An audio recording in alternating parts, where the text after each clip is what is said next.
Dr. Anthony Harper, you're blessed to be with Mr. Lee Greenwood, the famous song, God Bless the USA.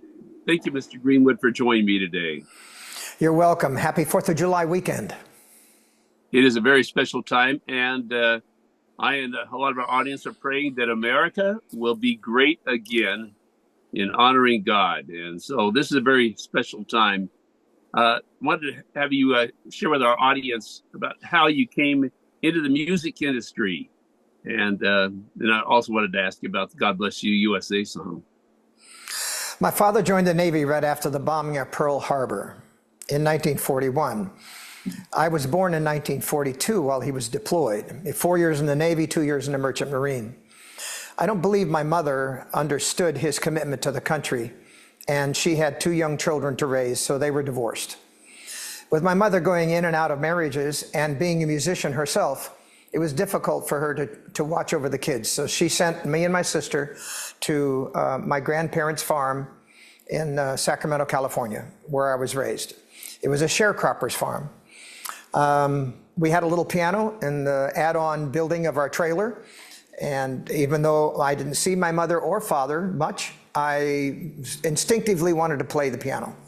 And I did. Music came very easy. In my early preteen years, I was already singing in the First Baptist Church, learning about harmony and learning about Christ. I don't know that faith was so important to me in my early years, but I do know that music was. And so I sang all kinds of music, and I went to, as soon as I graduated high school, I went to Nevada, where the casinos provided me a great living. I learned more about my trade. I worked alongside of some of the greatest artists of my time.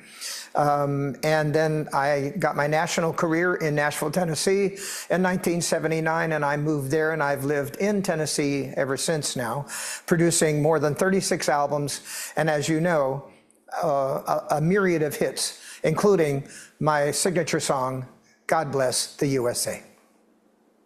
Well, it's very special memories and your experience, and especially I think about in light of God Bless the USA song, and there's a God Bless the USA Bible.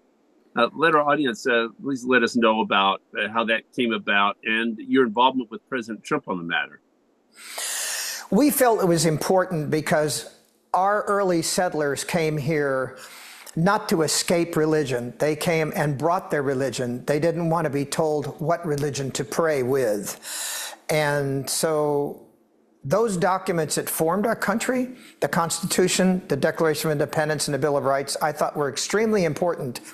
And if you pair them with a Bible, which we have done, and include the Pledge of Allegiance, which came later to the flag, and my signature song, chorus, God Bless the USA, we brought a King James version of the Bible, wrapped it in a beautiful leather cover, and put those documents in the back of the Bible. It has been widely accepted. It is called God Bless the USA Bible and can be purchased at godblesstheusabible.com. Okay, how did you get involved with President Trump on this matter? Well, my involvement with the president, of course, is not about the Bible, and it's about his campaign, and I'm a conservative Christian, and I thought that's important. So when the president started using my song in his campaign, I was thrilled and pleased because I believe that's the right thing to do. I sang for him many times on stage, and my promotion of the God Bless the USA Bible is totally separate of what President Trump has with the Bible company. And so I'm happy that he does that, and I'm happy that he tells the nation that he has faith and believes in God. So that has really been an important factor. I know there has been some controversy about President Trump's involvement with the Bible, and how would you address those people that had some concerns about that? I think it seems to me that a lot of people have reservation about him selling something. With all of the indictments meant against the president and meant to weaken him financially, I think he has the right to make money any way he wants to as long as it's legal. And the production of the Bible afforded him a chance to also make his deal with the Bible company. And I think that's a totally good thing. It's a win-win. Okay. Now, the God Bless the USA song, what led up to that? How were you inspired to do that? Well, I wrote it in 1983, and I was touring very heavily, every doghouse, outhouse, and roundhouse in America. I signed at MCA Records in 1979 and started producing albums. I just had an inspiration one night in my bus as I was touring the country to write the song, and I got most of it done in one night. And then took it to my producer, Jerry Crutchfield, who is not with us anymore, bless his heart. And we produced it in the studio in Nashville, Tennessee, and included it on the album in 1985 called You've Got a Good Love Coming. That was the first album it was ever on. There have been 4 versions of it since then. And in 2020, during the pandemic, the a cappella group Home Free and I and the United States Air Force Singers sang another version of it, and it's spectacular. Very special memories and your experience with music. So Nashville, Tennessee seems to be a happening place for a lot of musicians. So what do you would say the main attraction to a lot of musicians to Nashville, Tennessee is? Is it the Grand Ole Opry? Is it a lot more than that? Oh, it's a lot more than that. I think it's an easier entrance into a musical career than it would be in Los Angeles or New York or Minnesota or Miami. You have to be good, you have to be talented, and it would be great if you were a writer. And I think that's what it is on Music Row. It's filled with great writers. And most of the songs that I recorded were written by someone else. This great catch of writers that write music, and you got to remember, country music are stories. There are stories about real life, and there is some triteness to some of them, but most of them are quite true about how we live our lives and how to be happy. Now, there's some sad songs, but a lot of them that I had were about crisis in life and torn emotions. But we had some happy songs too, but they're all very well written. Very, very special experiences there in Nashville, Tennessee. And were you ever on the stage of the Grand Ole Opry there? Many times. And as a matter of fact, coming up on the 19th of August, we have a special show on the stage of the Opry, which we're going to award more than one home to a wounded warrior. And it's kind of a surprise, but we're going to give several of them at the same time to these men and women who have sacrificed so very much for our freedom. Okay.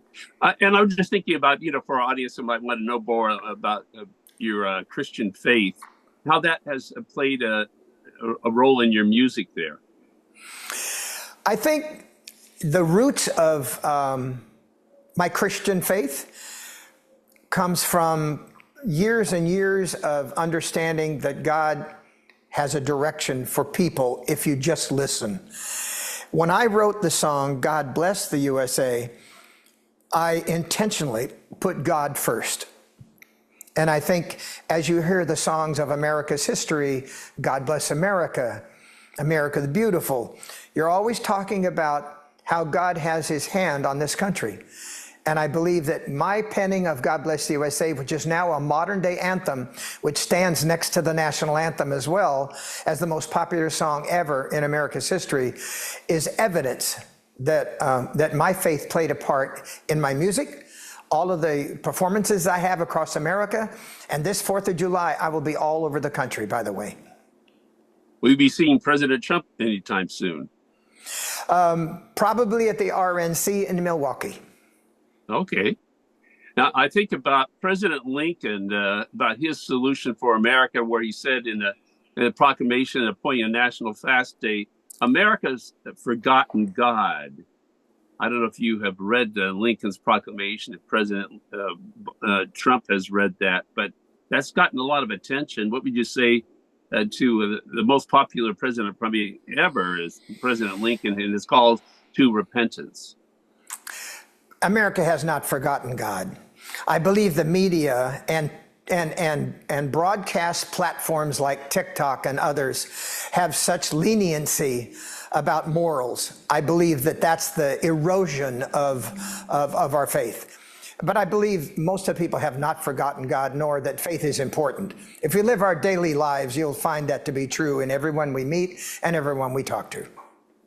I know President Trump is really concerned about, America not being great enough, that we're really in peril. So what you're saying, and I know President Trump is saying, that we need to honor God in every way, and America will not be great without God, from my understanding, right?